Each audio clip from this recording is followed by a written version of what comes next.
Scarf, इन सारी चीजों का ट्रेंड सेट करने वाले और इनिशिएट करवाने वाले मुसलमान थे।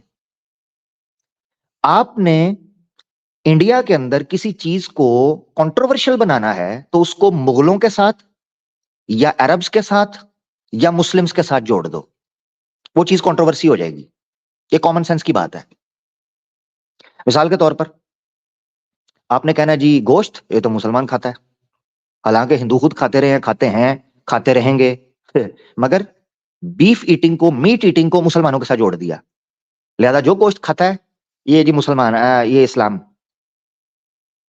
ठीक है जी। दाढ़ी, हालांकि इनके ऋषि रखते रहे हैं, सिखों के अंदर है, ठीक है, यीशु मसीह की दाढ़ी दिखाई गई है, ज्यूज के यहां दाढ़ी है, ये सारी चीजें दिखाई गई हैं। उसके बाद ये जी मुसलमानों की है, तो जरा उसको टैबो करके कंट्रोवर्शियल करके बनाना। तो ये नुक्ता आपको समझना चाहिए कि इंडिया के अंदर खास तौर पर आपने अगर किसी चीज को कंट्रोवर्शियल बनाना है, उससे नफरत करवानी है लोगों को, उसको मुगलों के साथ या अरब्स के साथ जोड़ दो। ठीक है। अब नरेंद्र मोदी की भी दाढ़ी है, नीचे लोग कह रहे हैं हाँ नरेंद्र मोदी की भी दाढ़ी है। ठीक है जी, ये चीज समझनी है। अच्छा, अब हुआ क्या? नरेटिव ये बेचा गया इंडिया के अंदर कि हिजाब, पर्दा, घूंघट, पल्लू, चुनरी, दुपट्टा, ये सारी चीजें मुगलों ने शुरू करवाई थी, इससे पहले ऐसा कुछ भी नहीं था। ये पॉइंट छोड़ा गया। लिहाजा इस वजह से हिंदू लड़कियों ने पर्दे से नफरत करना शुरू कर दी और राजस्थान में कैंपेनिंग की जाती है ट्राइबल एरियाज में, और आपके जो गांव के इलाके हैं, दूसरे एरियाज, उन एरियाज के अंदर भी कैंपेन की जाती है कि इस पर्दे को छोड़ें, घूंघट को छोड़ें, आप बैकवर्ड हैं। ये तो मुगलों ने आके जबरदस्ती आप पर थोप दिया था। तो ये मुसलमानों के साथ लिंक करके उसको, ताकि उनमें नफरत है मुसलमानों के बारे में, तो मुसलमानों से नफरत करवा के इस चीज को छुड़वाया जाए। ये भूल गए कि इनका अपना धर्म क्या कहता है, जिसको आगे जिक्र करेंगे। तो यहां से चलते हैं। The hijab controversy has ended up singling out Muslim women for the purdah practices. लो, however, an honest assessment of practice of parda tells us that it is not just an issue restricted to Muslim community but widely prevalent among Hindu women as well. हिजाब controversy को India के अंदर specific stick कर दिया गया, जोड़ दिया गया मुस्लिम वुमेन के साथ, जबकि हिंदू कम्युनिटी के अंदर भी मुस्लिम हिंदू वुमेन जो है वो प्रैक्टिस करती हैं इन एनी सेंस। तो इसको एक कंट्रोवर्सी के तौर पर उठाया गया। ये मैं आगे तेज लेकर चल रहा हूं, सिर्फ आपको एक चीज यहां पर बतानी है, ठीक है, जो मैं दिखाना चाह रहा हूं। ये देखें, ये सेंसस करवाया गया। What proportion of Indian women comply with the Parda system? In a 2019 study by Lokniti, a program under Center for the Study of Developing Society (CSDS), conducted among 6,348 women of 18 years and above in 11 Indian states. Respondents were asked if they practiced any kind of parda. Overall, about 2 in every 5 Indian women concede practicing it in these situations, 3 situations, 1/3 in front of male members. आगे मैं दिखाता हूं आपको, tension लेनी। ये देखें, ये census करवाकर, छोटी सी सेंसस है मगर टारगेट किया गया था मिक्स कम्युनिटी को, जिसमें मुस्लिम भी हैं और हिंदू भी हैं, क्रिश्चियंस भी हैं, जिसका सर्वे आगे आएगा। उसमें क्या बताया गया ये आपने गौर से देखना है। पब्लिक प्लेसेस पर 37% वुमेन कहती हैं हम पर्दा करते हैं इन एनी सेंस, चाहे वो दुपट्टा हो, चाहे वो चुनरी हो, चाहे वो घूंघट हो, चाहे वो अबाया हो, चाहे वो स्कार्फ हो, चाहे वो कुछ भी हो। रिश्तेदारों के सामने 40% आई और मेल फैमिली मेंबर के सामने 35%। सवाल यह पूछा गया था कि आप किसी टाइप का भी घूंघट, पर्दा, पल्लू, बुर्का, किसी तरह का भी आप ये करते हैं। अब आगे आए, ये सर्वे देखिएगा, आप इसके नंबर्स देखकर हैरान हो जाएंगे। ठीक है जी। हिंदू वुमेन, हिंदू औरतें जो हैं, जो मेल फैमिली मेंबर्स के सामने पर्दा करती हैं 42%। 42% मेल फैमिली मेंबर्स के सामने हिंदू औरतें। Muslim women 45%। फर्क देख रहे हैं कितना थोड़ा फर्क है। सिख वुमेन 3, क्रिश्चियन 6, साइड पे कर दें। रिश्तेदारों के सामने हिंदू औरतें 48% हैं, मुस्लिम औरतें 49%, 1% का फर्क है। पब्लिक एरियाज में हिंदू औरतें 42% हैं जो पर्दा करना पसंद करती हैं, और 62% हैं। यहां रेशो मुसलमान औरतों की बढ़ गई, क्योंकि ऑब्वियसली वो रिश्तेदारों में गुंजाइश कर जाए, मगर पब्लिक प्लेसेस में ज्यादा ख्याल रखती हैं। तो 62% मुस्लिम लेडीज हैं जो पब्लिक प्लेसेस में, but Hindu women 42%। Not a small number, एक बड़ा नंबर है। मगर 6,000 इन लोगों को सामने रखकर ये चीज आपको नजर आ सकती है। अच्छा, सॉरी, अच्छा, ये देखें आप, यहां आपने देखना है मैरिड और अनमैरिड वुमेन। हिंदू हिंदू औरतें जो हैं वो शादीशुदा हों, शादीशुदा औरतें, वो अपने घर के मेल सदस्यों, मर्द सदस्यों के सामने 45% हैं, पारिवारिक रिश्तेदारों के सामने, संबंधियों के सामने 51 हैं, और पब्लिक प्लेसेस पे 45 हैं। और सिंगल लड़कियां अनमैरिड 15 हैं, 21 हैं, 21 हैं, तादाद कम हो गई।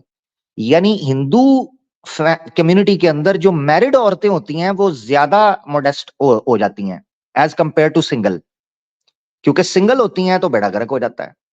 मगर आप देखें कि मुस्लिम लड़कियों के अंदर मैरिड में 47, 51 सिमिलर टू हिंदू, और 64% पब्लिक प्लेसेस के अंदर हैं मुस्लिम औरतें जो शादीशुदा हैं।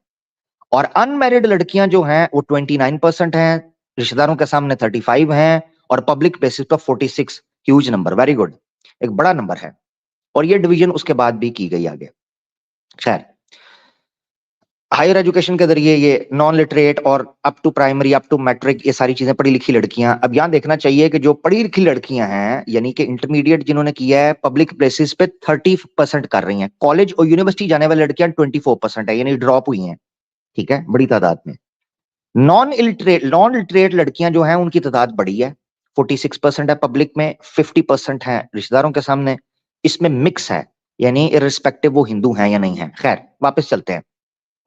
ये आपने देख लिया, ये चीज दिखानी थी, जिसमें मकसद ये था कि आपके साथ एक छोटा सा सर्वे रखा जाए। बड़ा छोटा सा, यानी समझ ले कि बड़ा एक टाइनी सा सर्वे है, जिससे आप कॉन्सेप्ट को समझ सके कि क्या मामला है। अब मैं आपको दिखाना चाहता हूं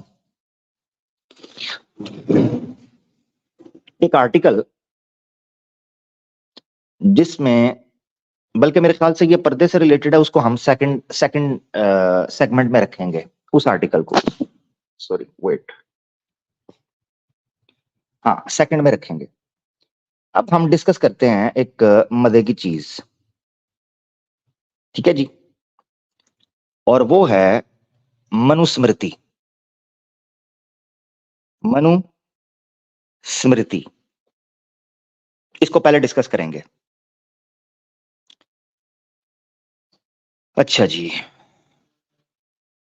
इसको डिस्कस करना इसलिए जरूरी है कि ये 3 श्लोक मैं पढ़ने लगा हूं। 3 श्लोक, आपने इन 3 श्लोकों को देखकर बताना है कि एक स्त्री के बारे में क्या कहा गया है। ठीक है, ये आपने देखकर बताना है। ये मैं आपके सामने रख रहा हूं। ये जी मनुस्मृति और द्वितीय अध्याय, यानी कि द्वितीय अध्याय है दूसरा चैप्टर। ठीक है, और इसका श्लोक बनेगा 213, 214 और 215। ये पहले हम 213 और 214 पढ़ते हैं, दूसरे अध्याय का 213। इसको सारे दोस्त नोट करें, बहुत इंपॉर्टेंट है, बहुत इंपॉर्टेंट। इसको जितने दोस्त हैं जिनको इसके बारे में नहीं पता, वो इसको नोट डाउन कर लें। मनुस्मृति दूसरा अध्याय, वर्स नंबर 213 से 215, 3 श्लोक, 13, 14 और 15। ये आपने देखने हैं क्या कहते हैं। ठीक है जी, ये हम यहां से पढ़ने लगे हैं। ठीक है, ये 13 है, तो इससे पीछे जो है वो 13 चल रहा है, ये ऊपर 13। तो यहां पढ़ते हैं।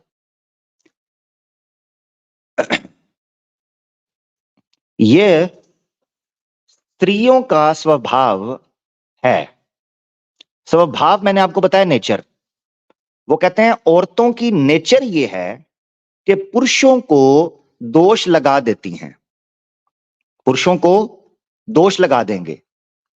इससे पंडित लोग स्त्रियों में प्रमत्त नहीं होते। ठीक है जी, प्रमत्त नहीं होते। कौन लोग? पंडित लोग। और स्त्रियों का नेचर ये होता है कि वो दोष लगा देती हैं। ये अभी डिटेल में मैं आपको समझाऊंगा, अभी सिर्फ चलने दें। दोष का मतलब होता है उनको गुनाहगार करना, उनको करप्ट करना, उनको पोल्यूट करना, उनको सड्यूस करना, उनको जनाब ईवल की तरफ ले जाना। ये लड़कियां करती हैं, ये आपने गौर से सुनना है। ये स्त्रियों का स्वभाव है कि पुरुषों को दोष लगा देंगी। इससे पंडित लोग स्त्रियों में प्रमत्त नहीं होते, बड़े लाभवान रहते हैं, दूर दूर रहते हैं। अब आगे चेक करना है 214, ये 214 आने लगा। अच्छा, काम क्रोध के वश हुआ पुरुष, यानी जो काम के इन स्त्रियों के कॉन्टेक्स्ट में कहा जा रहा है, जिसमें डिजायर होगी या जिसमें एंगर होगा, उसके वश हुआ पुरुष विद्वान व मूर्ख हो, उसके बुरे मार्ग पर ले जाने को स्त्री समर्थ है। क्या मतलब? वो कहते हैं काम क्रोध के वश हुआ पुरुष, काम और क्रोध में फंसा हुआ पुरुष जो होता है, विद्वान हो। अच्छा, मूर्ख, एक मिनट ठहरे जरा, विद्वान व मूर्ख, ठीक है, विद्वान व मूर्ख हो, उसको बुरे मार्ग पर ले जाने का स्त्री समर्थ है। मकसद कहने का यह है आसान लफ्जों के अंदर कि वो औरत, स्त्री जो भी है, वो चाहे पुरुष हो विद्वान, चाहे मूर्ख हो, इंटेलिजेंट आदमी हो या नॉन इंटेलिजेंट, दोनों को बुरे मार्ग, मार्ग बोलते हैं रास्ता, उसको बुरे मार्ग पर ले जाने के लिए समर्थ हैं। समर्थ का मतलब होता है कैपेबल। स्त्री के बारे में यह कहा जा रहा है कि वो बुरे रास्ते पर लेकर जाने के लिए कैपेबल होती है। अब सवाल यह है कैसे? कैसे? ये बताना है। अच्छा, कुछ लोग कह रहे हैं जी ये सावधान लिखा हुआ है। वो सावधान दूसरी जगह पर आएगा, रुक जा जरा। ये लावधान लिखा हुआ है, वैसे तो यहां सावधान होना चाहिए। ठीक है, आपकी बात सही है। ये सीन, ये सा मिटा हुआ है। हाँ ठीक है, वेरी गुड वेरी गुड। हाँ, सावधान। Thank you thank you thank you thank you thank you thank you. अच्छा, सवाल ये उठता है कि आपको कॉन्टेक्स्ट तो समझ आ रहा है ना, बात समझ आ रही है ना जो मैं बताना चाह रहा हूं? वो बात समझनी है आपने। नीचे कई लोग मेरी हिंदी भी ठीक करवाते हैं, वेरी गुड, थैंक यू। मगर ये ना हो कि सारे हिंदी ठीक करवाएं और समझ किसी को भी ना आए, ना मुझे आए ना आपको आए। अच्छा, तो हिंदी ठीक करवाएं, ये बड़ी अच्छी बात है, मुझे भी सिखाएं। समझ आई है? कहा यह जा रहा है कि स्त्रियों को यह कैपेबिलिटी दी गई है कि वो विद्वानों को भी दोष लगा देती हैं। सवाल यह है कि दोष लगा देती हैं कैसे? मेरा सवाल है, यह सवाल मैं सनातनी महिलाओं के लिए छोड़ रहा हूं, कैसे लगाएंगे दोष? सवाल है ना, क्योंकि इन्होंने तो हमें यह बताया था कि हमारी नजर बड़ी पवित्र होती है, हमारी दृष्टि दृष्टि बड़ी अपना धार्मिक मार्ग पर चल रही होती है, हम गंदी निगाह से किसी को नहीं देखते, तो कैसे करेंगी? बुरे मार्ग पर कैसे लेके जाएंगी? यह सवाल है। अब आया है 215 नंबर, जिसको आपने गौर से पढ़ना है। पहले ये संस्कृत के 3 वर्ड देखें। हाँ, अब जो हिंदी के एक्सपर्ट है जरा मुझे बताएं, ठीक है? ये क्या लिखा हुआ है? मात्र, ये सवसत्र, ये दोहित्र। क्या मतलब है इसका? मां, बहन, दोहित्र। फारसी में भी दुख्तर कहते हैं जैसे, उसी तरह दोहित्र। लैंग्वेजेस आपस में मिक्स हुई हैं, ये भी प्रूव है। दोहित्र बेटी, मां, बहन, बेटी, किस बारे में कहा गया है? जरा देखें, ये देखना जरा। मां या बहन या लड़की, यानी लड़की बेटी कहा जाता है, मां या बहन या लड़की के साथ भी एकांत स्थान में ना बैठें। बंदे के लिए यह आदेश है पुरुष के लिए कि अपनी मां हो, अपनी बहन हो, अपनी बेटी हो, उनके साथ एक जगह पर नहीं बैठना, एक जगह पर नहीं बैठना, क्योंकि अति बलवान इंद्रियों का गण विद्वान पुरुष को भी खींच सकता है। उन्होंने कहा कि कोई बंदा अपनी मां के साथ, बेटी के साथ, बहन के साथ एक सीट, एक सोफे, एक पलंग, एक चारपाई, एक कुर्सी, एक ऑफिस, एक घर, एक कमरा, एक किचन, इस जगह पर भी ना बैठे, क्योंकि बड़े बड़े विद्वान पुरुष भी औरतों के साथ इन्वॉल्व हो सकते हैं, चाहे वो उनकी मां हो या बहन हो या बेटी हो। यह मनुस्मृति बता रही है, ये 215। अब सवाल उठता है, सवाल ये उठता है कि यार तुम मनुस्मृति दिखा रहे हो, मनुस्मृति में तो फैब्रिकेटेड मंत्र भी हैं, श्लोक है, तो हमें कैसे पता चलेगा? बेड़ा गर्क हो गया। ये है विशुद्ध मनुस्मृति। लो जी, पहले आपको दिखा दूं ताकि इनका कीड़ा भी निकल जाए। ये विशुद्ध मनुस्मृति है डॉक्टर सुरेंद्र कुमार की, जिसने कोशिश करके ये बताया कि जनाब फलां फलां श्लोक जो है वो फैब्रिकेटेड है, प्राक्षिप्त है, बाहर से इंटरपोलेशन है, फैब्रिकेशन है, दाईफ है, मौदू है, ये बताया। ठीक है जी। अब आपने देखना है, इसको जिसने नोट करना है इसको भी कर ले। ये देखे क्या होने लगा है, इसने खोता ही खूह में डाल दिया है। ये देखें, मनुस्मृति का द्वितीय अध्याय, ठीक है, दूसरा अध्याय। अब आपने पढ़ना है कौन सा मंत्र है ये देखें, 213, 2 का 213, ये दूसरी नंबरिंग चल रही है, इसको छोड़े आप। 2 का 213 स्टार लगा हुआ है, डेले खोल ओए, ओ ओ शुद्ध नुद्ध पुद्ध, ये डेले खोल, स्टार लगा हुआ है, ये मैंने लगाया है। अब सुन क्या लिखा हुआ है इसमें, डेले खोल के सुनना है। क्या लिखा है? इस संसार में स्त्री पुरुषों का परस्पर के संसर्ग से दूषण हो जाता है। संसर्ग कहते हैं मिलने को, कम्युनिकेशन को, बैठने को, डेट करने को, गपशप करने को, कंपनी में बैठने को। इस संसार में स्त्री पुरुषों का परस्पर के संसर्ग से दूषण हो जाता है। अगर लड़का लड़की इकट्ठे अकेले बैठे घूमने फिरने जाएं तो ये इनका संसर्ग जो है दूषण हो जाता है, ये पाप में इंक्लूड हो सकते हैं, पाप में इन्वॉल्व हो सकते हैं। सुन लिया जी, आगे सुने। ये स्वाभाविक है, ये स्वाभाविक ही है।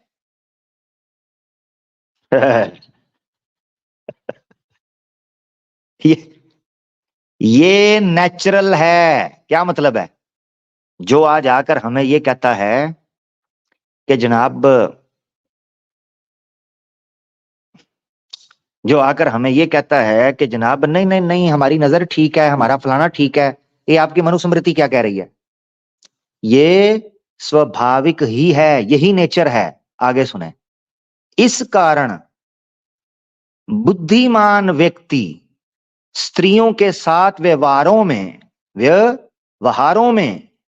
कभी असावधानी नहीं करते, अर्थात ऐसा कोई बर्ताव नहीं करते जिससे सदाचार के मार्ग से भटक जाने की आशंका हो। सुन लिया? क्या मतलब? कहता है इस कारण, क्योंकि लड़कियों का यह व्यवहार होता है, यह स्वभाव है, इस कारण बुद्धिमान व्यक्ति स्त्रियों के साथ व्यवहारों में कभी असावधानी नहीं करते, कभी वो जो है ना वो क्या उसको कहते हैं, इररिस्पॉन्सिबल नहीं होते, असावधानी। तो असावधानी नहीं करते, अर्थात ऐसा कोई बर्ताव नहीं करते जिससे सदाचार के मार्ग से भटक जाने की आशंका हो। कोई ऐसा काम नहीं करते हैं जिससे वो अपने असल रास्ते से हट जाएं। मेरा सवाल ये है, कौन सा काम है वो? कौन सा काम है? स्त्रियों के साथ, स्त्रियों के परस्पर के संसर्ग, कौन सा काम है वो? हाँ, सवाल है ये। अब यहां आपने एक चीज देखी है, ये एरो दिया हुआ है किसके ऊपर? इस वन के ऊपर। जानना चाहेंगे इस वन के नीचे क्या है? जानना चाहेंगे?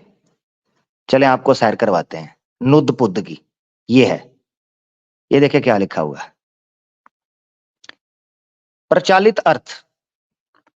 प्रचालित का मतलब होता है पॉपुलर, फेमस, जो सबको पता हो। तो ये देखें, ये वन लिखा हुआ है, ये ऊपर वाला। तो प्रचालित अर्थ का मतलब है पॉपुलर मीनिंग, फेमस मीनिंग। क्या लिखा है? स्त्रियों का यह स्वभाव है कि इस जगत में श्रृंगार चेष्टाओं के द्वारा व्यामोहित व्यामोहित कर पुरुषों में द्रोषण उत्पन्न कर देती हैं। औरतें खूबसूरती और फिजिकल अपीयरेंस और अपने लटके झटकों और अपने सेड्यूसिंग फीचर्स के द्वारा व्यामोहित कर पुरुषों में द्वेषण उत्पन्न कर देती हैं, यानी पुरुषों को करप्ट कर देती हैं, पुरुषों को ईवल बना देती हैं। अत इसीलिए एव विद्वान पुरुष स्त्रियों के विषय में असावधानी, ठीक है यार, ये वर्ड जो है ना असावधानी, सावधान कहते हैं ना, सावधान, तो असावधानी का मतलब होता है इररिस्पॉन्सिबल, यानी रिस्पॉन्सिबल होना। तो असावधानी का मतलब है इररिस्पॉन्सिबल और सावधानी का मतलब होता है रिस्पॉन्सिबली, केयरफुली। सो मैं असावधानी नहीं करते, किंतु गौर नाल चेक करो भाई, किंतु चिंटू, ये देख जरा चिंटू, किंतु सर्वदा उनसे अलग ही रहते हैं, अलग। हा, ये तो नुद्ध पुद्ध हो गया दोस्तों, ये नुद्ध पुद्ध, ये तो बेड़ा गर्क हो गया। अब आप सोच रहे होंगे यहीं पर बस नहीं है जी, आगे बढ़े। ये वाला मंत्र हमने पढ़ा था, ठीक है, 213 वाला, 214 पढ़ते हैं। अब ये देखें, 214, 2 का 214, अब ये पढ़ने लगे हैं। संसार में आचारहीन पंडित, सॉरी, यष्ट यड, क्या है ये, यड्यंत्रकारी स्त्रियों, अच्छा, आचारहीन यड्यंत्रकारी स्त्रियां काम और क्रोध के वशीभूत, अच्छा, वशीभूत होने वाले अविद्वान को अथवा विद्वान व्यक्ति को, ठीक है, ये वही तर्जुमा है, ये वही ट्रांसलेशन है जो मैं यहां आपको दिखा रहा था। ये विद्वान पुरुष को और मूर्ख को, विद्वान हो या मूर्ख हो, ये वाला सेम ट्रांसलेशन यहां की हुई है। और ये देख ले, स्टार लगा है, ये स्टार लगा हुआ यहां पर, नहीं लगा हुआ, अच्छा जी, यानी कि ये ऑथेंटिक है, ये इनके लिए पेश कर रहा हूं। वैसे तो स्वामी दयानंद सरस्वती के जमाने के अंदर तो नुद्ध पुद्ध कोई नहीं था, वरना वो बता देता, इतना बड़ा महर्षि, मगर चलो इनकी इच्छा थी, वो भी पूरी कर दी। अब ये देखें क्या कहता है जी, तो अविद्वान को या विद्वान व्यक्ति को भी उसके सान मार्ग से, उसके सन्मार्ग से उखाड़ने में अर्थात उद्देश्य से पथ भ्रष्ट करने में निश्चय से पूर्ण समर्थ हैं। क्या मतलब है? वही जो पीछे बताया हूं कि चाहे विद्वान हो, साइंटिस्ट हो, पंडित हो, ब्राह्मण हो, एजुकेटेड प्रोफेसर हो या कोई लेमैन हो, दोनों को, क्योंकि यहां कोई ये कह सकता था कि ये ब्रह्मचारी की बात हो रही है, ये गुरुकुल की बात हो रही है, ये ब्राह्मण यानी बड़े उत्तम लोगों की बात हो रही है। नहीं, दोनों का कहा है, विद्वान हो या अविद्वान, दोनों को उनके रास्ते से, ठीक है, सममार्ग से उखेड़ने में अर्थात उद्देश्य से पथ भ्रष्ट करने में निश्चय से पूर्ण समर्थ है। तो यानी वो उनको उनके रास्ते से हटाने में बहुत एक्सपर्ट है, कंफर्म, निश्चय से, यानी उसको किसी किस्म का कोई दिक्कत नहीं है। अब ये अभिप्राय देखना है आपने, क्या मतलब है ये भी जरा गौर से देखें सनातनी। अभिप्राय ये है, मैं सनातनी महिलाओं को कह रहा हूं, ये जो नारी शक्ति की बात करते हैं ना, नारी शक्ति की, तो सनातनी सिस्टर्स, महिलाओं, दीदियों, ये देख लो जरा। तो अभिप्राय ये है, यानी इस सारी बात का, ये जो पीछे दो मंत्र हैं, इनका मतलब ये है, अभिप्राय कहते हैं मतलब, उनका क्रक्स, समरी, खुलासा या मकसूद या मफहूम। सो अभिप्राय ये है कि स्त्रियों में हाव भाव और रूप, ये देखो, फिजिकल अपीयरेंस, ये हो गई नेचर, नखरा, बिहेवियर, हैबिट्स, और ये फिजिकल अपीयरेंस। तो स्त्रियों में हाव भाव और रूप सौंदर्य के द्वारा, रूप प्यारा होने के द्वारा पुरुषों को मोहित कर लेने का पूर्ण सामर्थ्य है। उनके पास पूरी कैपेबिलिटी है, एबिलिटी है कि वो पुरुषों को वश में कर सकती हैं, उनको बहका सकती हैं, सेड्यूस कर सकती हैं। उनके इन गुणों के कारण पुरुष उनके संसर्ग से स्वयं अथवा उन्हों के प्रयत्न से सदाचार के मार्ग से भ्रष्ट हो सकता है। ठीक है जी। अगर औरतें खुलेआम अपने रूप को लेकर घूमेंगी और इस तरह के संग में कोई पुरुष बैठेगा तो तबाह बर्बाद हो जाएगा। तो ये देख लें, औरत का रूप सौंदर्य, क्या मतलब है? इसलिए मैंने कहा यहां फिजिकल अपीयरेंस की बात हो रही है। तो किसी महिला के रूप सौंदर्य का पता कैसे चलता है? फेस से। फेस ही तो मेन है, फेस फीचर से पता चलता है ना, यानी फेस सामने आना। तो सौंदर्य के द्वारा पुरुषों को मोहित कर लेने का पूर्ण सामर्थ्य है। अच्छा, उनके इन गुणों के कारण पुरुष उनके संसर्ग से स्वयं अथवा उन्हें उन्हों के प्रयत्न से सदाचार के मार्ग से भ्रष्ट हो सकता है, यानी जो उसका रास्ता है उससे हट सकता है। यह आसान लफ्जों में बताया। मैं रिपीट नहीं करना चाह रहा, मगर मैं बेसिकली ये क्यों पढ़ रहा हूं विशुद्ध मनुस्मृति का, ताकि आप ट्रांसलेशन भी पढ़ें। ना सिर्फ ये कि मंत्र ऑथेंटिक है विशुद्ध मनुस्मृति में, बल्कि ट्रांसलेशन भी पढ़ा के बता रहा हूं, क्या उससे भी डिटेल में ट्रांसलेशन की हुई है। ये मेरा मकसद है। अच्छा, अब आ गया है मेन कोर्स। आहा, आहा, 215। सनातनी महिलाओं प्लीज, मात्र, स्वसत्र, अच्छा जी, दोहित्र, ये वही है जी, बहन, मां, बेटी, मां, बहन, बेटी। आपके सामने क्या है जी? ये देखें, कॉमन है, जेनरिक, ब्राह्मण को नहीं, ब्रह्मचारी को नहीं, गुरुकुल में नहीं, मनुष्य को चाहिए कि, अब देखना जरा, मेन कोर्स आ गया है, बोनलेस। ठीक है जी। मनुष्य को चाहिए कि माता, बहन अथवा पुत्री के साथ भी, नारी शक्ति साथ भी एकांत आसन पर ना रहे। आसन कहते हैं सीट, बैठना। एकांत का मतलब है अकेले, सेपरेट में, लोनली। मुझे बताएं सनातनी महिलाओं, मनुस्मृति के सनातन धर्म के अनुसार, आप हमारी मुस्लिम लड़कियों को बातें करती हो, आप सनातन धर्म को फॉलो नहीं करती हो, सॉरी टू से, तो ये प्राउड टू बी सनातनी कहना छोड़ दो। सनातनी मेरी बहनों, ये फिर छोड़ दो, ठीक है जी। भाभी जी, हाँ भाभी जी, छोड़ दें, ना कहें प्राउड सनातनी, क्योंकि फिर आप अकेली बैठ नहीं सकती किसी के साथ।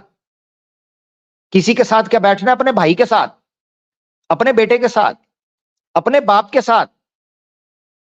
भाभी जी अपने देवर के साथ नहीं बैठ सकती।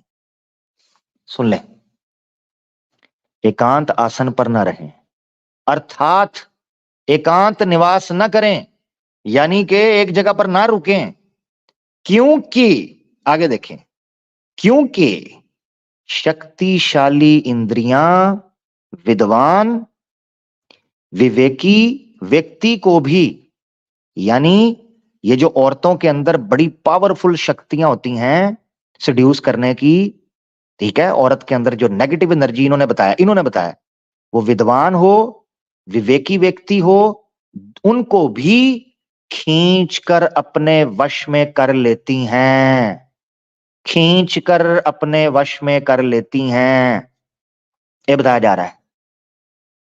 अर्थात अपने अपने विषयों में फंस कर, अपने अपने विषयों में फंस कर पथ भ्रष्ट कर देती हैं। मैं बात करना चाहता हूं एक, वो बात यह है, मैंने ह्यूमन साइकोलॉजी पे स्टार्ट में एक बात रखी थी, मैं अभी एक बात रखता हूं, ये आपने पढ़ लिया है, चलें थोड़ा सा गपशप करते हैं। अभी आपको कुछ और चीजें भी मैंने पढ़ानी है, मगर अभी यहां से चढ़ते हैं। एक नुक्ता है नफ्सियात का, साइकोलॉजी का, जो आपको समझाना है। देखें सनातनी दोस्त चूंकि इस पॉइंट को समझेंगे, इसीलिए मैं उनको ये पॉइंट रखने लगा हूं, और सनातनी महिलाएं भी अक्सर इस पॉइंट को बड़ा महिलाओं के साथ गौर करती हैं, तो मैं ये पॉइंट रखने लगा हूं, तो गौर से सुने। हाँ भाई ने ठीक करा दिया, फंसा कर, फंस कर नहीं, फंसा कर, ठीक हो गया। अच्छा पॉइंट सुने, तवज्जो इधर रखनी है, पॉइंट सुनना है आपने। अक्सर हमें सनातनी दोस्त, चाहे वो महिलाएं हों या पुरुष, ये कहते दिखाई देते हैं कि जो फूड या डाइट आप लेते हैं, जो खान पीन आप करते हैं, वो आपकी बुद्धि को, आपके दिमाग को इफेक्ट करता है। इसीलिए हमें अच्छी चीजें खानी चाहिए, मांस नहीं खाना चाहिए, क्योंकि ये तेजस आपको एंग्री बनाता है, एग्रेसिव बनाता है, ठीक है, ट्रिगर करता है, आपके ब्लड प्रेशर को हाई रखता है। ये हमें सनातनी दोस्त ये बात करते हुए दिखाई देते हैं, महिलाएं भी ये बातें करती हैं, इसलिए हम गोश्त नहीं खाते, हम ठंडे रहते हैं। मेरा सवाल ये है कि आपको क्या लगता है कि पेट में जाने वाली खुराक अगर इंसान के दिमाग पर असर कर सकती है, तो आंखों से देखे जाने वाली चीज क्या दिमाग पर असर नहीं करेगी? तामसिक फूड बोला जाता है, यस।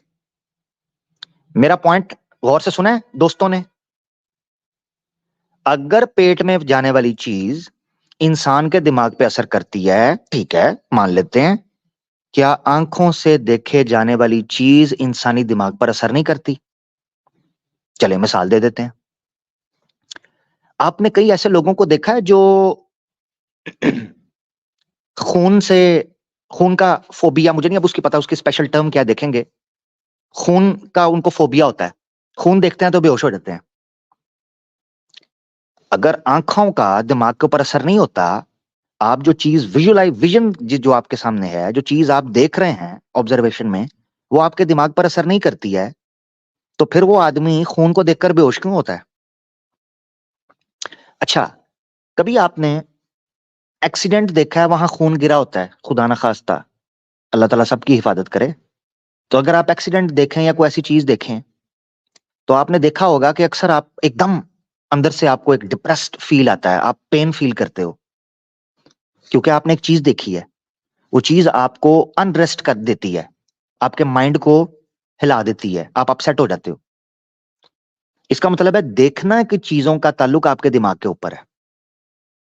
अब मैं एक बात रखता हूं, क्या टीन एज का लड़का, मैं बात करूंगा फैक्ट्स की, और मैं अपनी सनातनी महिलाओं और सनातनी पुरुषों से यह पूछना चाहता हूं, जो लोग टीन एज से गुजरे हैं, जब हमारे टाइम के अंदर अभी इंटरनेट नहीं था, कैमरे वाले फोन नहीं थे, सोशल मीडिया नहीं था, इतनी ज्यादा चीजें नहीं थी, क्या तस्वीरें देखकर मर्दों के और औरतों के जज्बात नहीं बॉयल होते थे, उबलते नहीं थे?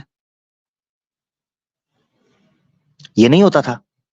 आज तो सोशल मीडिया है, आज के लोग भी रिलेट कर सकते हैं, मगर मैं थोड़े समझदार लोगों को, जो सिंसियर हैं, जो अंदर से सत्य को कबूल करना चाहते हैं, मैं उनसे पूछ रहा हूं, क्या ये चीजें नहीं करती?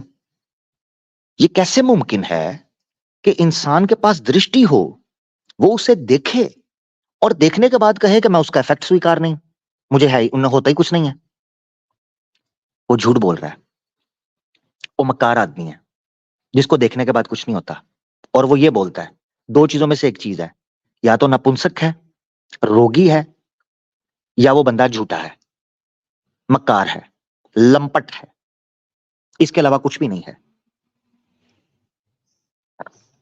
खुद सोचें, अगर ये चीजें देखने से असर ना पैदा करती होती तो कभी कामाख्या मंदिर के अंदर इनकी मूर्तियां ना बनती, कभी ना बनती, अगर ये चीजें इफेक्ट ना करती होती ह्यूमन माइंड के ऊपर। इसका मतलब यह है कि देखने, दृष्टि जो है, वो इंसान की बुद्धि के ऊपर इफेक्ट करती है। यही वजह है कि मनुस्मृति के अंदर ये चीजें लिखी हुई हैं। मुझे इससे कोई आपत्ति नहीं है कि मर्दों को चाहिए, एक दो तरीके को छोड़कर, यानी जो औरत के अंदर ये बुराई की हर चीज किस्म की बात कर रहे हैं, उन चीजों को छोड़कर, यानी औरत अगर अपने आप को पाकबाज रखे, अच्छे तरीके से रखे, तो कोई कोई मसला ही नहीं है, उसके अंदर कोई दिक्कत ही नहीं है। ठीक है, ये बात समझ आ गई? अब मैं आपको, मैंने कहा है ना कि ये चीजें क्या इफेक्ट नहीं करती, तो इस पर चलें, आपको फिर एक रिसर्च दिखाते हैं। ये देखना आपने, बहुत इंपॉर्टेंट आर्टिकल है ये। ठीक है, इसको मैं जूम करता हूं। नेशनल लाइब्रेरी ऑफ मेडिसिन ने इस रिसर्च को, बेसिकली ये लाइब्रेरी है जो आपको साइंटिफिक लिटरेचर या साइंटिफिक डाटा या इंफॉर्मेशन या रिसर्च जो होती है ऑथेंटिक, ठीक है, वो प्रोवाइड करती है। बेसिकली एक लाइब्रेरी है। सो इंडियन जे साइकेट्री, यानी इंडियन जर्नल ऑफ साइकेट्री, जो कि official publication of the Indian psychiatric society है, उसके दो स्कॉलर्स ने एक आर्टिकल लिखा। ठीक है, कौस्तव चक्रवर्ती और राजर्षि गोहा ठाकुराता, ये दो लोग हैं, और इनका टॉपिक था इंडियन कॉन्सेप्ट्स ऑन सेक्सुअलिटी। ये एक आर्टिकल है बहुत इंपॉर्टेंट। ये चक्रवर्ती साहब जो हैं, ये department of psychiatry, college of medicine, JNM hospital, Kalyani, India से हैं, वहां के एक्सपर्ट हैं। और ये जो ठाकुराता जी हैं, department of psychiatry, Burdwan medical college and hospital, Burdwan, West Bengal, India से हैं। ठीक है, इंडिया से। इन्होंने आर्टिकल लिखा है इंडियन कॉन्सेप्ट ऑन सेक्सुअलिटी। इसमें मैं आपको दो जगह पढ़ाना चाहता हूं। ठीक है, ये देखें, ये आर्टिकल की डिटेल खुली है। तो इसमें आपने जाना है सबसे पहले प्रोस्टिट्यूशन एंड पोर्नोग्राफी के अंदर। ठीक है,